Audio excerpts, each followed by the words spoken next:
धन्यवाद. वेलकम भाऊ. आज आपल्या सोबत आहेत प्रभाग क्रमांक 10 चे उमेदवार श्री सुशील कांबळे.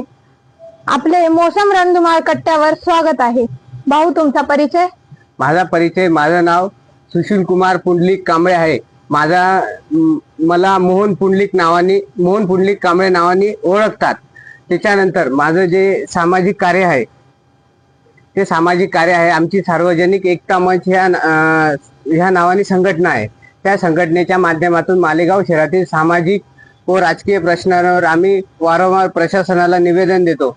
महिलांचे पाण्याचे प्रश्न असो, वार्डातले गटारीचे प्रश्न असो, आरोग्याचे प्रश्न असो, बांधकाम मजुरांचे प्रश्न असो, याच्यावर आम्ही जिल्हा अधिकारी महाराष्ट्र राज्य शासनाला पत्रव्यवहार करून त्याच्यावर आम्ही प्रश्न विचारत असतो.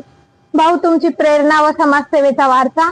माझी प्रेरणा व समाजसेवेचा वारसा मी छत्रपती शिवाजी महाराज, महामानव डॉक्टर बाबासाहेब आंबेडकर, तसेच महात्मा ज्योतिबा फुले आणि क्रांतीवीर लवजी वस्ताद साळवे, लोकशाहीर अण्णाभाऊ साठे यांच्या सर्वांच्या थोर महापुरुषांच्या विचारांनी माझी जी प्रेरणा आहे महापुरुषांच्या विचारांवर आधारित असते.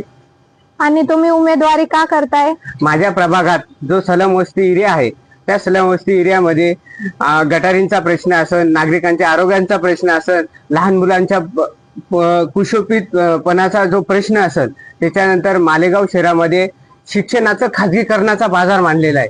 तो बाजार कुठंतरी थांबला पाहिजे. मालेगाव महानगरपालिका ही खूप मोठ्या प्रमाणात एवढा मोठा बजेट असताना सुद्धा मालेगावातल्या बाह्य भागामध्ये जो हिंदू सकल भाग आहे त्या भागामध्ये मराठी शाळा बंद पडल्या आणि त्या मराठी शाळा बंद करून इथे इंग्लिश मिडियमला मोठ्या प्रमाणात प्रधान्य दिले जाते आणि त्या प्रधान्यामुळे गरिबांच्या मुलांचं शिक्षणाकडून जे शिकला तर भविष्य घडेल. पण मालेगाव महापालिका मराठी शाळा बंद करून खाजगीकरण चालू आहे. हे खाजगीकरण भविष्यात सगळ्यात म्हणजे शिक्षण धोरण हे कुठेतरी थांबल्या जाईल आणि गरिबाची मुलं शिक्षणापासून वंचित राहतील.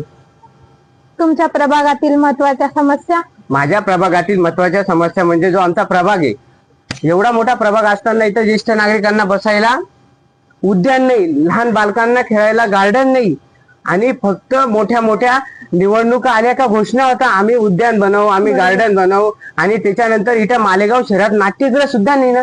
नाट्यगृह नसल्यामुळे लहान मुलांना नाट्य या गोष्टी कळत नाही आणि ते ज्या मोबाईलच्या दुनियात गुम होऊन जात आहे आणि ते शिक्षणाचे ह्या सगळ्या गोष्टीचं म्हणजे तिथून त्यांचं लक्ष भटकून जात आहे. तर मालेगाव शहरात नाट्यगृहाची, बाल उद्यानांची, ज्येष्ठ नागरिकांना बसण्याची अशी सोय व्हायला पाहिजे.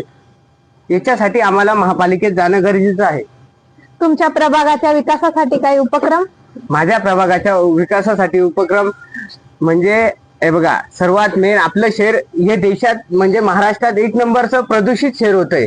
तर मला संकल्पनेने कधी मला जनतेने निवडून दिलं तर मी माझ्या प्रभागामध्ये उद्यान असेल, झाडे लावा असेल, मुलांच्या आरोग्याच्या समस्या असतील, शाळेच्या शिक्षणाच्या समस्या असतील, त्याच्यानंतर कोणाचे दवाखान्याचे प्रॉब्लेम असतील, याच्यासाठी तत्पर असेल.